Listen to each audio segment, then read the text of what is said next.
Okay, so thank you very much, and good morning, everyone. So I'm Johan Debayle. I'm a professor at MIN Saint-Etienne, a graduate school of engineering and sciences, located in Saint-Etienne, close to Lyon in France. And first of all, I would like to thank the organizers for this invitation to this conference and to give me the opportunity to show you some research work we carry out at MIN Saint-Etienne in my lab. So thank you very much. For this talk, I would like to show you how one can extract some useful information from images coming from process and chemical engineering. So I'm going to speak about image processing, image analysis, pattern recognition, image modeling with the use of stochastic geometrical tools. And for that, we are going to play with 2D images representing a population of particles. And one objective is to extract some geometrical and morphological information from these images. So for example, the particle size distribution as an example. Okay, as you know, granular media are used in many and several industrial processes in different application areas such as energy, nuclear, pharmaceuticals, aeronautics, food industry, and so on. And for sure, one objective of the main of the companies is to better control and optimize such processes. And for that, it's necessary to have a better understanding of the physical-chemical behavior of the granular media. For example, when you have an interaction with a gas or a liquid in a flow, or when you have a thermochemical transformation. And one key point into these physical-chemical models is the geometry or morphology of the granular media. And one option to assess this characteristic is to use image acquisition and analysis. So the context is the following one. We have some images representing a population of particles. And when I speak about particle, it's in a very large sense, in a very broad sense. It could be crystals, bubble, droplets, and so on. So you have on this slide some examples of images we are trying to process. For example, some oxalate ammonium crystal, which are used in pharmaceutical industry. We have also some gas bubble in a liquid flow with our partner from CA. We have also some images of sound grains. It's just here 2D slice of X-ray tomography. And also some zinc sulfate aggregates. It's an image from electronic microscopy. And these aggregates are used in paint pigments. And from these images, the objective is to make some characterization, some quantification. So we need to extract information about the size, for example, when we speak about area, diameter, and so on. Also information about the shape independently from the size. So when we are interested in the elongation, the roundness of our particles. And also we are interested in the spatial distribution to know if the particles are homogeneously dispersed in the space or if they are in cluster, for example. It could be very useful to have such information, for example, when you play with aggregates, like as mentioned in the last image. And when you see these images, you can imagine that classical image processing is not enough because you have a lot of superimposition of your particles. Because in fact, generally we have only 2D sensors and it captures 3D particles. So it means that you only see the shadows of the particles. So it's the reason why you have a lot of superimposition. In addition, you can have some agglomeration between the particles in some chemical reaction. And so the main difficulty is how we can separate, individualize the different particles to be able to measure these particles in terms of size, shape, and spatial distribution, as I told you before. So we need some improvements of the classical techniques. And for that, we try to propose two main ways. The first one is about advanced image processing and analysis, where we try to separate the different particles using a specific analysis. You can see here some examples. For example, on the first image, you have some crystals where we are able to detect some polygonal shapes. And on the second one, with some gas bubbles, we are able to extract some elliptical shapes.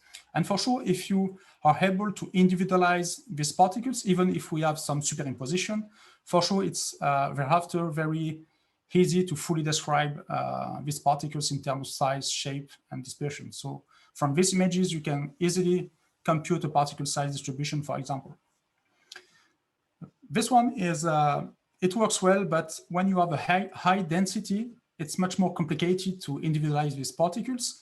And so for that, we propose a very different approach. So instead of trying to make image processing to individualize the particles, we have a kind of inverse approach.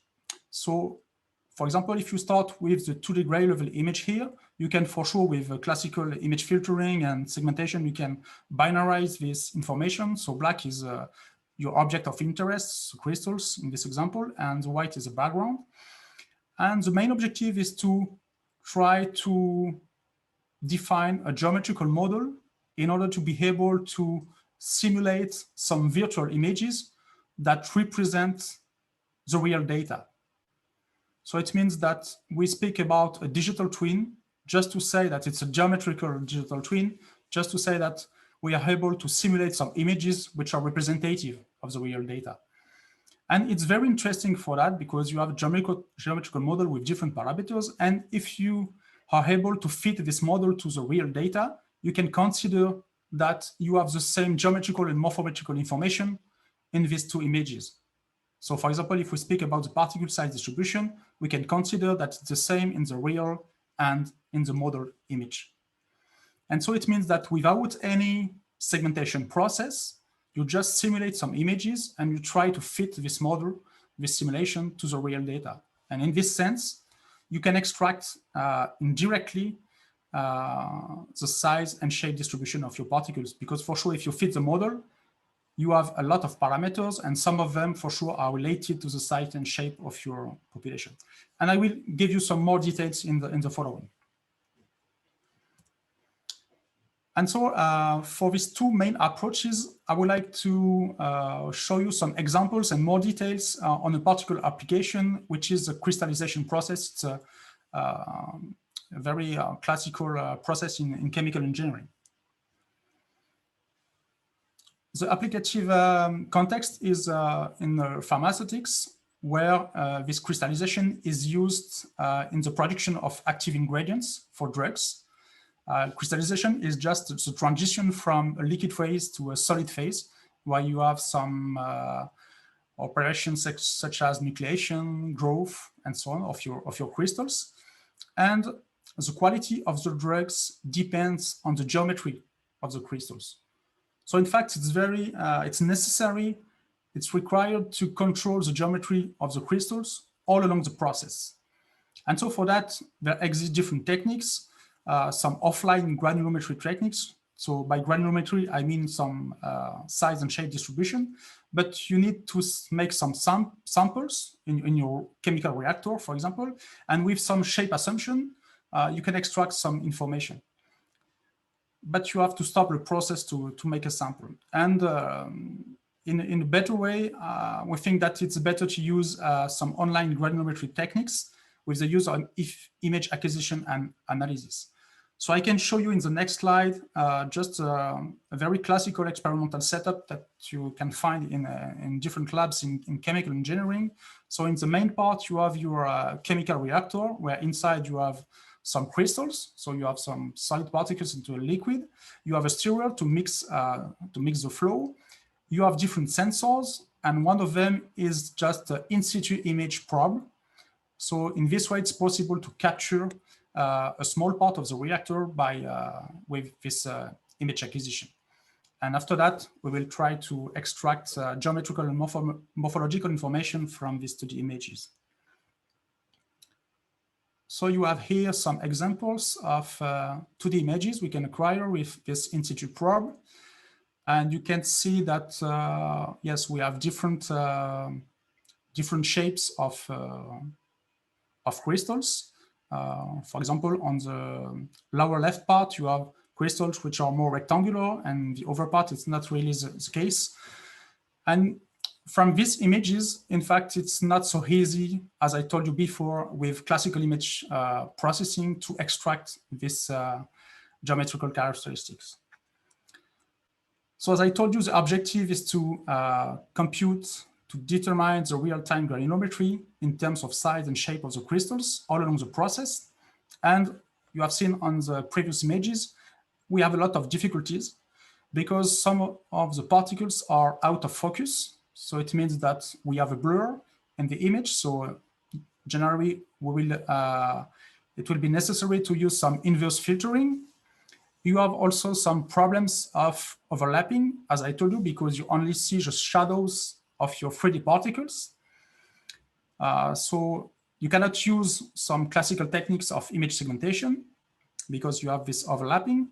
And also you have some 2D projection. So it means that even if we try to, if it's possible to individualize the particle, you can make some 2D measurements, but not 3D measurements. So maybe with some classical, with some techniques from stereology, maybe it's possible to reconstruct the 3D shape and so on. But at this time, you have only 2D information. And also, when you have a high density, for sure, it will be more difficult. And so for many years, we tried to solve these problems one by one. And I will try to give you some details about this different process. So for example, if we are interested in the out of focus problem, we try to use some inverse filtering to try to segment, to identify the contour, the real contour of the different particles. So if we start with the 2D gray level image in the upper left corner here, firstly, if you look at the upper right image, we try to make a partition of the spatial support of the image where you have only one particle in one region. So you separate your image in different regions marked in red here, and we consider that we have only one region by one particle by region. So it's done with classical watershed transformation. And at this time, we do not consider if we have some superimposed particle or aggregates of particles. So it means if you see my mouse here, you can see that probably here you have more than one particle, but at this time we consider that we have only one for this step. And so from these different regions here, it's possible to make some measurements on the gray levels and to have an indication of the degree of blur. So it means that we can identify if the region is and the grain is blur or not. So it is on focus or out of focus. So we have binarized this information. So for each region, we consider that a white region is for a particle which is on focus, and for the black, it's out of focus. So for example, if you look at this, you see my mouse, yeah? Yes. Yeah, so if you look at this particle, for sure it's out of focus, so you have a lot of blur, and it's black in this in this image. And when we separate these different regions, so out of focus or on focus, we make a separate process. And so if the particles are on focus, so in the white regions, it's very easy to identify the contour of the different particles because you have a high contrast, you have a sharp gradient, so it's easy to extract the contours of the particle. But for the particles in black regions, we know that we have a blur, and by using the degree of blur, we can make some inverse filtering to extract the real contour of the image. So for example, if I take one particle, for example, this one here, if you detect very classically the contour of the particle, you have the blue one, but we consider that it's not the good one because you detect also the blur. And with this inverse filtering and segmentation, we're able to extract the red one, which is the good contour of the particles. And so for sure, we have validated this approach on different simulation and also some real data where we know in advance the size of the particles. And so for sure, once you have segmented, detected the real contours of the particle, it's very easy to extract the particle size distribution, for example, with an equivalent diameter, for example. And you can see here that for sure the distribution is changing all along the time. For example, on the left, you have at t equal 2 minutes, and 3 minutes later, you have a very different particle size distribution. It means that you have much more larger particles because you have a growth of the particle during the crystallization process. So it works pretty well, but for sure, as I told you, we do not take care about the superimposition or aggregation of the particles. So it means that we have only one region for one particle, and this particle could be an agglomeration or a superposition of the particle. So we need to take care about this particle overlapping. And for that, we propose some methods. For example, here, if we start this with this 2D gray level image, we can extract some key points. So here we extract some corner points in this image. And also we can extract the edges of the different crystals. And this step is not very straightforward because you can see that the crystals have a transparent part in the middle. So it means that you have internal and external edges. So it's not so easy, but we propose something that it seems to work well. And when we combine these two information, so the corner points and the edges, and by assuming that we have some, for example, rectangular or polygonal shapes, we are able to identify the particles. So just a combination of some geometrical features and with some a priori information about the shape, because here we are looking for rectangular shapes in red, and we can also detect some green shapes where you have a rectangle, but just at the ends, you have a triangle. So it's just a particular polygonal shape. But just keep in mind that with these geometrical features and with some a priori about the shape we are looking for, it's possible to individualize the particle, even if we have this superimposition problem. And for sure, for that, it's again, we can compute the particle size distribution. And here it's also interesting because, for example, if we are looking for some rectangles, you have information about the length and the width, and not just equivalent diameter that you can have with some offline granulometry techniques. Okay, so here it's a good point, but we have also some limitation because we have only some 2D measurements. I mean that if you look at your rectangle, it depends on its orientation in 3D. So the problem now is it possible from these 2D measurements to go up to the third dimension? So is it possible to reconstruct a 3D object? So we try to do that in this sense. So imagine you have a video, an image sequence of your crystallization process. And for example, here you have identified only one crystal. And if it's possible to track this particle all along the process, as I told you, the particles are moving in your chemical reactor. So we can imagine that we have different views, different 2D views of the same particle. So in fact, the main scientific problem now is that, okay, I have here, for example, 5 2D views of my particles here.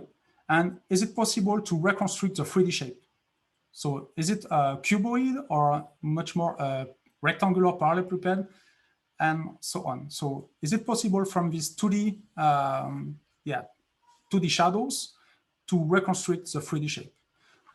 And in fact, we do that by playing with some geometrical and morphological characteristic, and by using some estimator based on the maximum likelihood estimation. It's possible to get the most probable 3D shape.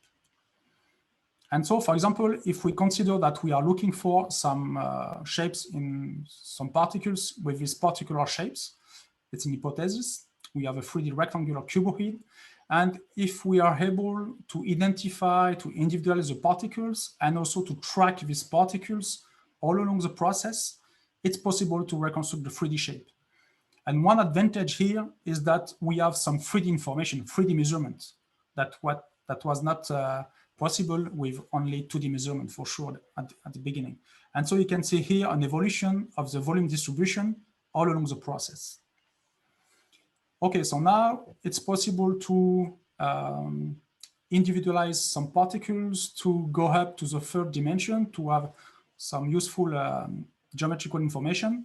But when we play with images with a high density, so with a lot of particles, it's very hard to individualize the particles because you have a lot of clusters and it's not easy to identify the individual particles. And so it is a reason why now we are going to play with image modeling with the digital twin I tried to speak about in my introduction. So the context with geometrical modeling, so it's coming from tools from stochastic geometry. So imagine you have this 2D gray level image, so you can make the image binarization.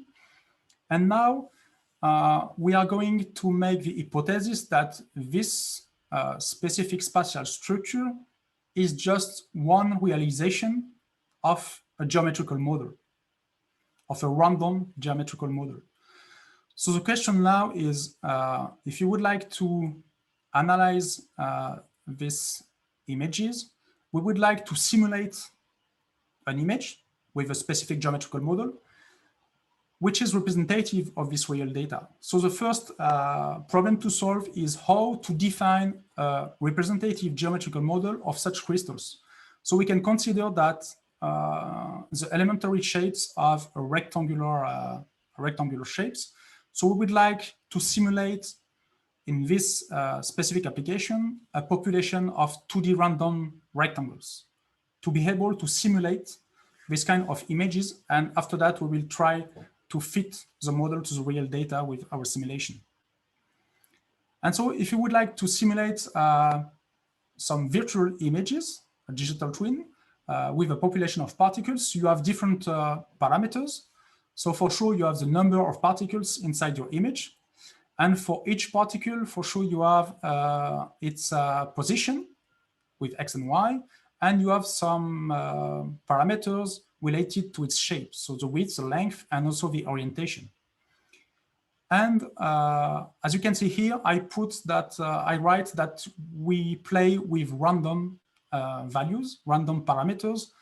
Why? Because we would like to be able to simulate different samples of the same population. Because if you remember the experimental setup, you have your probe inside your reactor. So you only see a small part of your reactor. And for sure, if you set your sensor in another area, you will see other crystals, but you can consider that it's the same population of particles.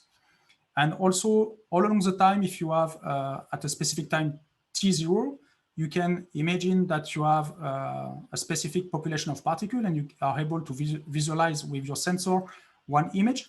But if you look at just maybe 2 milliseconds after, you can consider that you will have the same population of particles and you capture, for sure, other crystals. So it's the reason why we would like to play with random parameters. So random parameters, it means that behind we have some probability distribution. And just to make an analogy to try to be clearer, I make an analogy between probability distribution and some dices. I think it's more simple. So for example, if you have these different parameters I told you before, we can consider that n is a random value. So we can consider that we have a specific probability distribution. So it means a specific dice with some sides and with some values representing the probability distribution. And we have two red dices for the parameter x and y for the location, and also 3 dices for the shape of your particle. And so this is the parameters of our models. And now I propose you to play with dices. Okay, we are going to play. So if you would like to simulate one image, it's easy. You throw the green dice. Imagine you have n equals 8. It means that you would like to simulate an image with 8 images, with 8 particles, sorry. And for the first particle, you also throw the red dices to have a location, X and Y, and you throw the black dices to have a shape, width, length, and orientation. So it means that if you throw all these dices, okay, you have the first particle. And okay, we said that we have n equals 8. So here we have just one particle. So we continue the process. So it means that we throw again the red and black dices. We have a second particle. And again, we throw the red and black dices, a third one. And you continue until you reach the value n equals 8 that you obtain with the green dice. So you continue. Okay. And at the end, you can intersect this population of particles with your observation window, like your sensor. Okay, so it means that you only see this one. So you can see here that it's a very simple model, what we call a Boolean model in the literature. It's a very simple one, but it's just to show you how we can simulate very easily an image. Okay. Right. So now, as you understood, this image was just one realization. So it means it depends on the throw of your dices, or it depends on the values on the probability distribution. And so if you would like to simulate different samples of the same population, it means with the same probability distribution or equivalently with the same dices. So it means that if I try to play again with my dices, I can get this image. Okay, it's one simulation. And if I play again, okay, I try again to throw my dices, and I have a second image, and so on. I can have a third image. So you can see that these images are different if you look at the position, the size, the shape of your crystals, but they are statistically equivalent in the sense that they come from the same distribution, the same probability distribution. So it's just to show you that when we speak about simulation, we speak about one realization of our geometrical model. So here you have 3 realizations of our geometrical random model. And for sure, we would like to have a very flexible model. It means that if you would like to change the size, the shape of your particles very differently, in fact, you need to change the probability distribution. So by analogy, it means that you have to change the faces and the values of each dice. So for example, if you play with this set of dice, so it means that you have some specific probability distribution, you get, for example, one simulation like this one. If you play with other dices, so you can see here that the green dice is not the same, also for the red and black dices, you can have a very different image because you do not play with the same probability distribution. So it means here that you have smaller particles and a very large number of particles. And again, you can play with another set of dices, and here you have some particles which are close to squares. Okay. So it's just to say that if you would like to have high flexibility, you have just to change your probability distribution to get very different position, shape, orientation of your particles.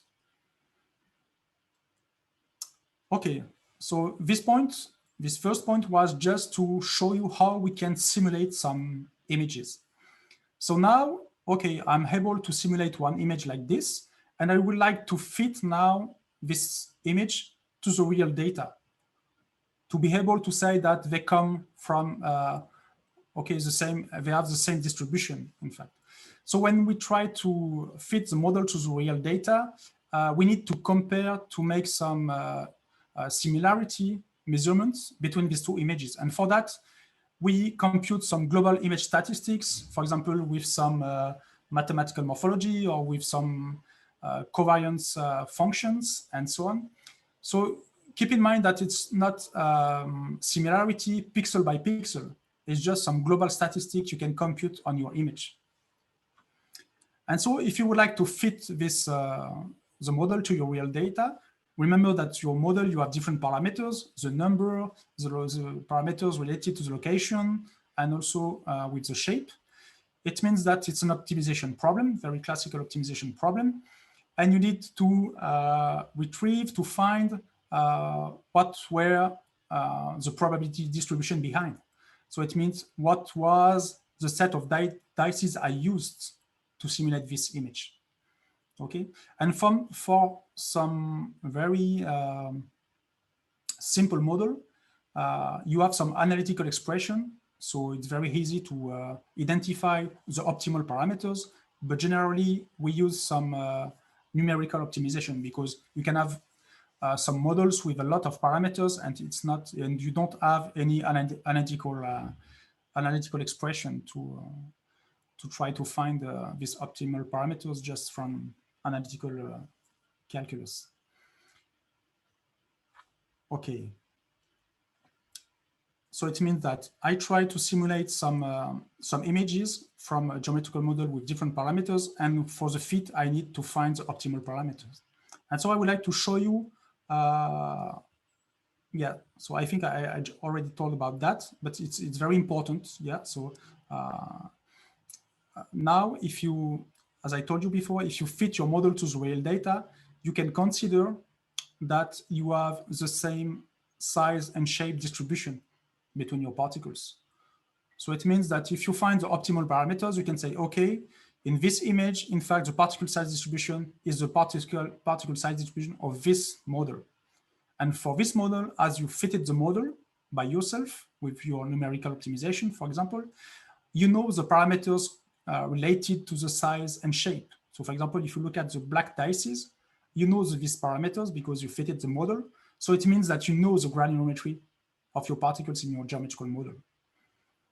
So it's a very different approach, okay, because I just make some simulation with a geometrical model. I fit my model to the real data. And in this way, inversely, I'm able to extract some geometrical and morphological information.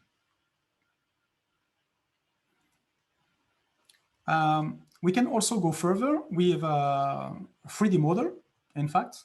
So it means that with this kind of approach, it's also possible to extract 3D geometrical information, in the sense that here, for example, we can consider that we have some 3D cuboid or rectangular cuboid particles here. So for the model, it's a little bit more complicated than the previous one because we should consider that we have some hard particles, so you cannot have some intersection between the particles, but we are able to do that. And from this 3D population of particles, you can simulate the 2D projection, just orthogonal projection, as can see the sensor, in fact. And again, you try to fit this model to the real data. But here, the parameters of your model are 3D parameters. So it means that you can, with this inverse approach, you can extract 3D geometrical information. So it's very useful. Some examples here, where you can see that here we have a real data where you have some gas bubbles in a liquid flow. And you can see that we have a high density of the particles. So the first approach I told you before with particle individualization, it's too hard for us. So we try to use yes, the geometrical model and fitting. And you can see here a simulation which has been fitted to the real data. So you can see that it seems to be close, and for sure we can quantify this similarity to get the optimal parameters. And so with this approach, we are able to give some geometrical information of the particles. And we have made some quantification. And just to give you an idea, for this kind of example, we have less than, I think it's about 7% of error. So it's very good, I think. Also, we play with other structures. Here, it's coming from fuel cell electrode. Here, so you can see here that we have a 3D image coming from X-ray tomography, where you have different 2 solid phases and 1 porous phase. So this image has been already segmented with these 3 phases. And in this way, we are also able to simulate a 3D geometrical model, which is representative to the real data. You can see here just a 2D slice. And also we make some similarity measurements to fit the model to the real data. And in this way, we are able to simulate a lot of simulation which are very close to the real data. Okay, just so now I'm going to speak about this the conclusion, in fact, about these different works. So I try to show you how we can use advanced image processing and analysis. I said advanced because I think that we cannot find this kind of approach in commercial softwares, for example. And from these images, yes, we are able to individualize the particles and to extract information about size distribution, shape distribution, spatial distribution, and so on. So this part is very is much more easier. But the main problem here, the main difficulty, as I told you, is to individualize the particles. And the second approach for me, which is, I say, much more promising, I think, because from this 2D gray level image, you can binarize your information. And with a specific geometrical model, you are able to simulate some virtual images, and you try to fit this model to the real data. And in this way, you consider that you have the same geometrical and morphological information in the real data and in the model. And I repeat, but if you fit your model to the real data, for sure you get some optimal parameters, and some of them are related to the size and shape of your particles. For that, in my lab, we make some numerical simulation with homemade softwares. So we can do that by ourselves. And we validated the models, in fact, on real experiments with calibrated particles. So it means that we know the size of the particles, and we apply this method to see if we are able to retrieve the particle size distribution. And also we can use a validation with numerical experiments. It means that you can start with a 3D model, a 2D model, for example, and you consider that you simulate one image, and you consider that this image is the real image. And from this real image, you try to make this process I told you before, and you see if you can retrieve the parameters of your model. So it means that with this kind of approach, we can do both validation with real experiments and also numerical experiments. If you would like to go further, in fact, if you look at the theory, the literature, for very simple model, like I proposed you with my short illustration with the Boolean model. In fact, you have some analytical expression. I do not enter in the details, but it's just to show you that we have enough information to retrieve very easily the optimal parameters when you would like to fit a Boolean model to a real data. For sure, if you have much more complicated models, you don't have these analytical values, and it's necessary to go with numerical optimization. As scientific challenges, we can imagine much more complicated models. For example, when you have some interacting particles, so if you have some attraction or repulsion in your particles, so we are able to do that. We have some models in the literature, but for sure, we had some new parameters. So it means that maybe the numerical optimization will be harder. We can also imagine some dynamic models, because here I just speak about a model at a specific time t, but we can imagine that also you have a random variable regarding the time. And also currently we are working with a PhD student by combining geometrical modeling and machine learning. And why? I mean that, as you know, in machine learning, one key point is to get a very large database with the ground truth. And here, in fact, with the digital twin, with the geometrical modeling, it's very easy to build this database, because we are able to simulate different population of particles where we know exactly the size, the shape distribution, and we are able to simulate a lot of images, and so to have a very large database. And we think it's a good point to try to play with machine learning. Okay, thank you very much.